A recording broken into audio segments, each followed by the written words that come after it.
Hello বন্ধুরা, আমি বিধায়ক নাথ। আজ আমরা জানবো জিএসটি সম্পর্কে। পুরো ভারতবর্ষে জিএসটি লাগু হয়ে গেছে, কিন্তু কিছু অজানা এবং অস্পষ্ট ধারণা থেকেই গেছে জিএসটি নিয়ে। জিএসটির ফুল মিনিং হলো goods and service tax. Goods মানে পণ্যদ্রব্য, মানে আপনি মেজার করতে পারেন, আর সার্ভিস যা আপনি মেজার করতে পারেন। জিএসটি নিয়ে বলার আগে আমি আপনাদেরকে কিছু কথা বলবো। আগে আপনাদেরকে দু ধরনের ট্যাক্স দিতে হতো। এক হচ্ছে সার্ভিস ট্যাক্স, যা সরাসরি গভর্নমেন্টকে দিতে হতো। এর মধ্যে আছে capital green tax, service tax, corporate tax এবং ইন্ডাস্ট্রিয়াল ট্যাক্স, যা আপনাকে কোনো সরাসরি ট্যাক্স দিতে হতো না। আপনি যখন কোনো দ্রব্য মার্কেট থেকে কিনবেন, তখন আপনার কাছ থেকে সেই ট্যাক্স নেওয়া হবে, যা বিক্রেতার থ্রু গভর্নমেন্টের কাছে চলে যাবে। এর মধ্যে আছে sell tax, service tax, custom tax. এই ট্যাক্সের কিছুটা চলে যায় সেন্ট্রাল গভর্নমেন্টের কাছে, আর বাকি টাকাটা চলে আসে স্টেট গভর্নমেন্টের কাছে। জিএসটি হওয়ার আগে স্টেট গভর্নমেন্টের কাছে এই ইনডাইরেক্ট ট্যাক্সটা মুনাফার বিষয় ছিল, কিন্তু জিএসটি চালু হওয়ার পর তা সমানভাবে স্টেট ও সেন্ট্রাল গভর্নমেন্টের কাছে চলে যায়। এছাড়াও বন্ধুরা, ইলেকট্রিক বিল, টেলিট্যাক্স, এরকম অনেক ট্যাক্স আছে যেগুলি আমাদেরকে ট্যাক্স দিতে হয়। বর্তমানে এই ইনডাইরেক্ট ট্যাক্সগুলি মিলেমিশে হয় জিএসটি। এখানে অথরাইজদের একটি সিঙ্গুল অথরাইজ করে দেওয়া হয় জিএসটি নামে। তো বন্ধুরা, জিএসটিকে তিন ভাগে ভাগ করা হয়। একটি হচ্ছে CGST, central government and service tax. SGST, state government and service tax. IGST হচ্ছে indirect goods and service tax. IGST tax আপনাকে তখনই দিতে হবে যখন আপনি এক স্টেট থেকে অন্য স্টেটে কোনো জিনিস বিক্রি করেন, তখন আপনি আইজিএসটি ট্যাক্স দিতে হবে। তো ঘুরিয়ে ফিরিয়ে জিএসটি অটোমেটিকলি ডিভাইড হয়ে যায়। কিছুটা চলে আসে স্টেট গভর্নমেন্টের কাছে, আর কিছুটা চলে আসে সেন্ট্রাল গভর্নমেন্টের কাছে।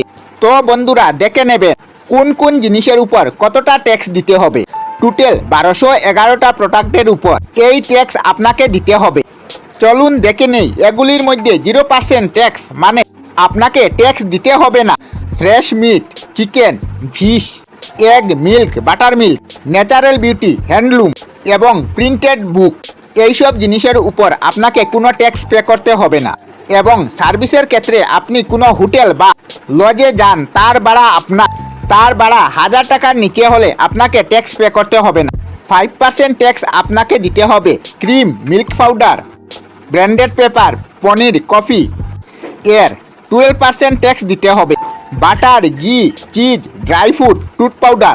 18% ট্যাক্স দিতে হবে software, pasta, complex, jam, ice cream, camera, car এবং সার্ভিসের ক্ষেত্রে এসি, হোটেল, টেলিকম সার্ভিস, অর্থাৎ আপনি যেটা ফোন ব্যবহার করছেন তার বিলের ক্ষেত্রে 18% ট্যাক্স দিতে হবে।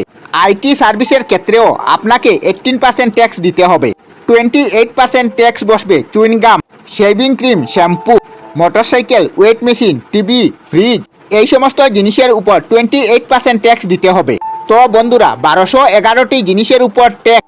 এখন দেখা নেব জিএসটি সুবিধা কি। জিএসটিতে আপনাকে একবারই ট্যাক্স দিতে হবে। ধরুন আপনি একজন বিক্রেতা, আপনি আপনার অথরাইজড ডিলারের কাছ থেকে যে দ্রব্য কিনবেন তার উপর আপনাকে নির্ধারিত ট্যাক্স দিয়ে আপনাকে বিক্রি করতে হবে। একটু ব্যঙ্গে বলতে গেলে, ডিলার আপনাকে 90 টাকায় একটি দ্রব্য দিল, আপনি 10 টাকা লাভ রেখে 100 টাকায় বিক্রি করলেন, তখন তার উপর নির্ধারিত ট্যাক্স ধরে নিন 10%। তখন এটা আপনাকে 110 টাকায় বিক্রি করতে হবে। তখন আপনি দিতে পারবেন ইনভয়েস বিল। এই তো হলো বন্ধু জিএসটি, যাকে বলা হয়েছে অল ইন্ডিয়া ওয়ান নেশন মানি।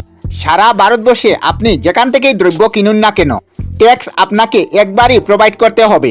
তো বন্ধুরা, জিএসটি তাদের প্রয়োজন যাদের বছরে 20 লাখের উপরে ক্রয় বিক্রয় হয়, তাদেরই শুধু জিএসটি নম্বর নিতে হবে। জিএসটিতে একটা নিয়ম আছে, আপনাদেরকে মাসে 3 বার করে রিটার্ন ফাইল করাতে হবে। ধরুন আমি আমার ডিলারের কাছ থেকে কিনে আপনাকে বিক্রি করলাম, আপনি সেটা কাস্টমারের কাছে বিক্রি করলেন। আমি যখন রিটার্ন ফাইল করব, সিস্টেম অটোমেটিকলি জানিয়ে দেবে আপনার জিএসটি নম্বরে আপনাকে বিক্রি করেছি। আপনি যখন রিটার্ন ফাইল করবেন তখন সেটা অ্যাড হয়ে যাবে। এইভাবে সিস্টেমেটিকলি ভাবে প্রসেসটা চলবে। তো এক্ষেত্রে ট্যাক্স চুরির কোনো ভয় থাকে না, এবং টোটাল ব্যাপারটা একটা টোটাল সিস্টেমের মধ্যে চলে আসবে।